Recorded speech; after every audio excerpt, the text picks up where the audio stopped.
All right, a very good evening to you once again. Now, there have been 2 more murders at high schools.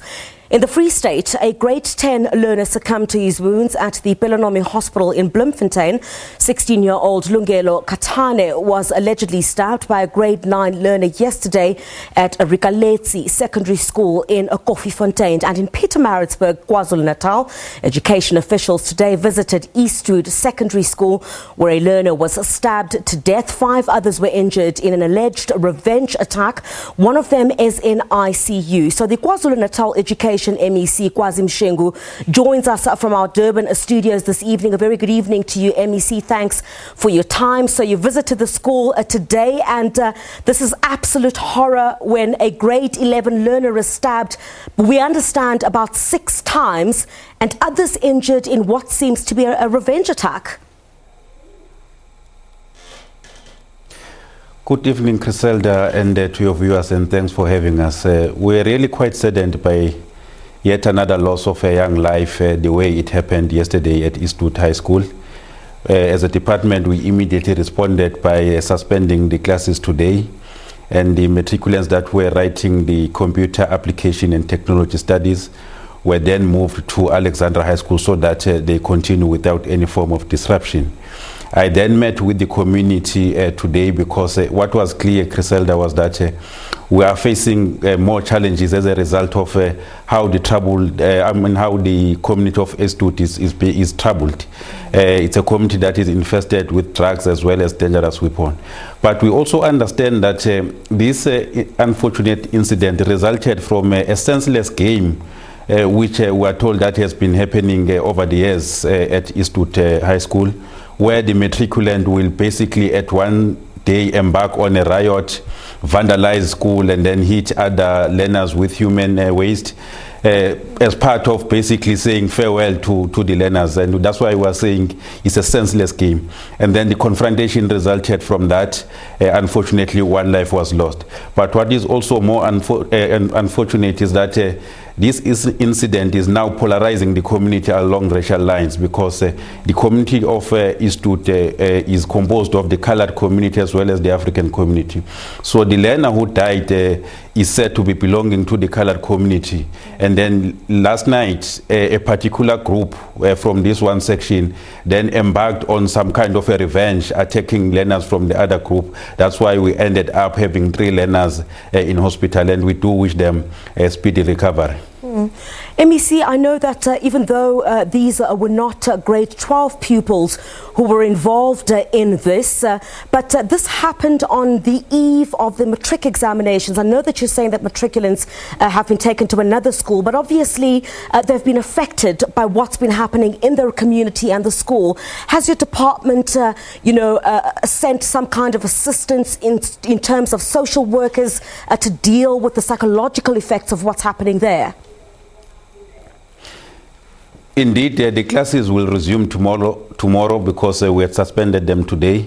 And tomorrow we have requested the MEC for Community Safety and Liaison in KwaZulu-Natal to deploy the police so that there is clear visibility of police around the school. But also working with the Department of Social Development, we'll be deploying a number of psychologists to assist the learners as well as teachers who witnessed this incident. So we will also continue to mobilize the community to ensure that we uproot all these incidents direct from where they originate, because we hold a firm view that the problems and challenges that we encounter in school premises are actually a manifestation of challenges that happen in society.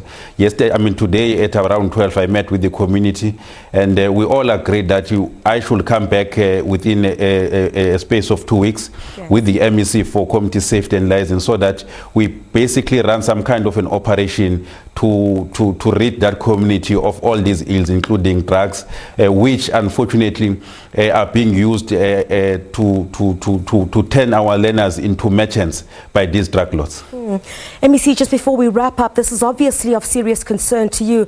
I recall in September, 4 juveniles were charged with the murder of a learner at Sastry College in KwaZulu-Natal. And I recall also in September, the department had launched a school safety program aimed at addressing some of these challenges. Talk to us a bit about that.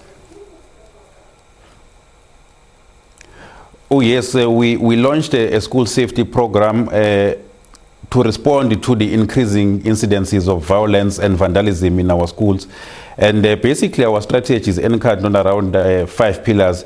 First one will be to ensure that we attend to the physical environment in our schools by ensuring that our schools are properly fenced and ensure that there are clear exit and entrance points so that we know that whoever is coming to the school premises, he comes with what intentions and he's known. So that's the first thing. The second thing will be the deployment of community safety volunteers.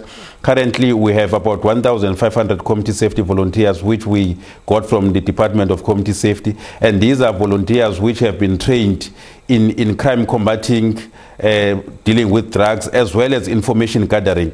I must say that the strategy in that area is starting to bear fruit. Yeah. In the eThekwini Metro recently, we are starting to witness a number of arrests of people who had broken into our schools. And this is a result of the partnership between the community, these community volunteers, as well as the police.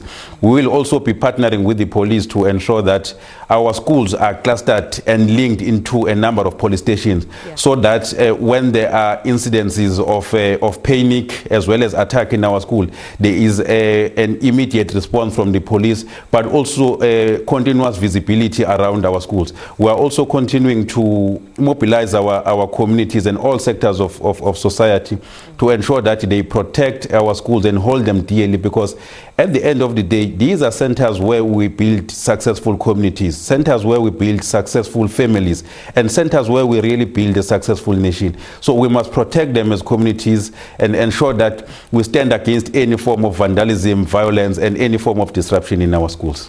Well, MEC, and certainly that is the sentiment that you shared at Eastwood when you visited that community a bit earlier on today. That, of course, the KwaZulu-Natal Education MEC, Kwazi Mshengu, of course, on the Eastwood Secondary School learner who was stabbed to death. 5 others were injured. One of them is currently in ICU following a revenge attack.